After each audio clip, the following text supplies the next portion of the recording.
Hello, everyone. Hope everyone is having a good end of the summer. If you are away traveling, we hope you will enjoy Shabbos. If you will be here in Brookline and able to be at Shul, we look forward to seeing you over Shabbos.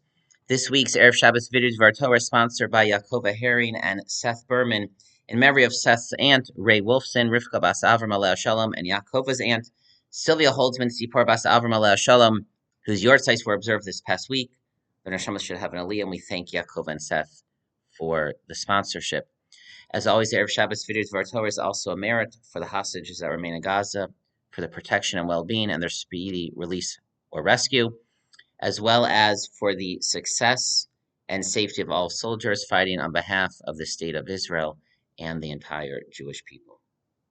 In the beginning of this week's Parshat Shoftim, Hashem clarifies some of the details of how he would like to be worshipped. We are not to offer sacrifices that have blemishes with them.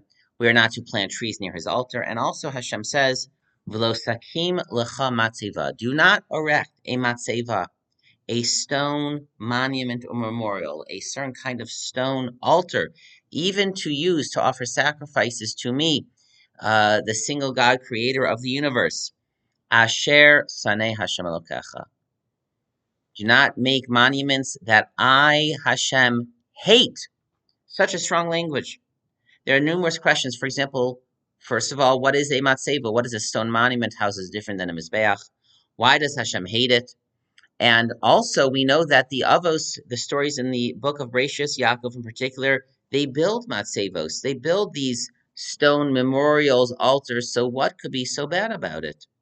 So Rashi addresses all of these questions. Rashi, first of all, says that the difference between a matzeva and a mizbeach is a matzeva, matzevas even achas lahakriv aleha afilu shamayim. A matzeva is a single stone altar, as opposed to a mizbeach is mizbach avanim, an altar made of numerous stones, or mizbeach adama, a stone built from gathering together and compacting earth and dirt. What about Yaakov? Yaakov built a matzeva after the angels. He has a dream of angels going up and down. He built a matzeva. Rashi comments based on the Medrash also says, and even though even though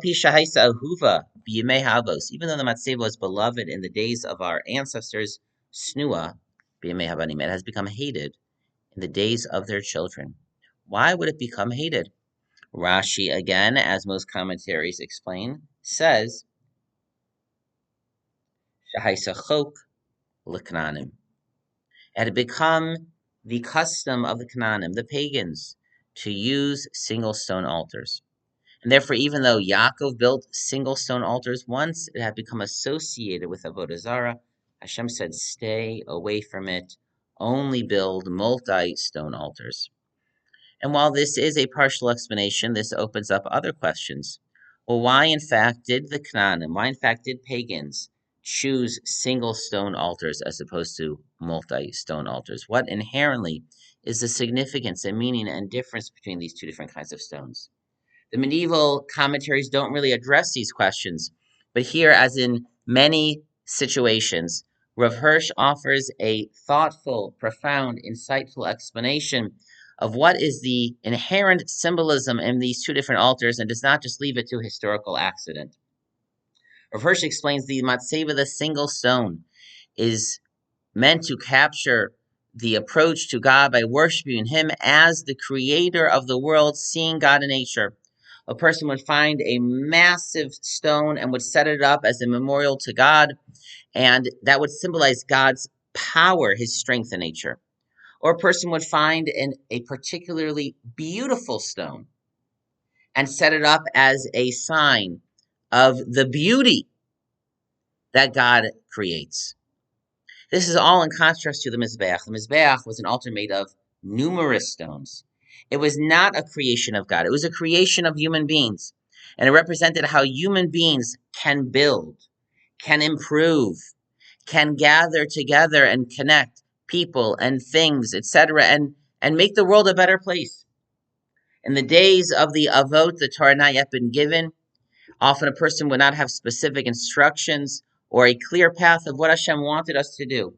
And therefore, a person would also devote their energies to seeing God in nature. What has God done? What has He created? How can I sense His presence? But after the giving of the Torah, that fundamentally changed. We are no longer to see God in what he did for us, but what he is calling us to do. How he teaches us, how he guides us, how he instructs us to serve him, to be committed to him, to give and dedicate and devote my mental abilities, my physical abilities, how to build, how to improve myself, improve the world, improve my community. And if a person sets up a matzeva, if a person today only wants to see God in nature, to feel that sense of awe of the beauty and power of God, but not channel that energy into the service of Hashem, into building, improving, into helping other people, then that is something fundamentally flawed. In fact, that is something that God hates. It is the end of the summer. Many of us have traveled, and perhaps we have seen nature. We have felt the beauty of it, the awe of it, perhaps even felt Hashem's presence as the creator of the universe. And that is a wonderful, inspiring experience. But that now is meant to be channeled, to build, to improve, to work on ourselves, to not just look out into nature, but to look in into ourselves, to be people who build mizbeachs. A mizbeach is not built by Hashem, it is built by human beings. The greatest way to serve Hashem is not to appreciate what he has done, but to do something ourselves. That is the message of this pasuk according to Rav Hirsch. We are meant to be people who build, who improve, who gather together, who connect. And that is what Hashem wants from us. So let us all think of what we can do. What little pebble can we add to the Mizbeach? Hashem does not need large stones. He has made enough large stones for himself. But he wants us to build Mizbeach, Mizbach Avanim, Mizbach Adama, the altars of stones, the altars of dirt. Let us think of something to improve. Let us think of two people or two things to connect. Let us think of something that we can add to the building of the glory of Hashem in this world. We are all able to do that, and may we all be successful in doing so. Good Shabbos, everyone, and Shabbat Shalom.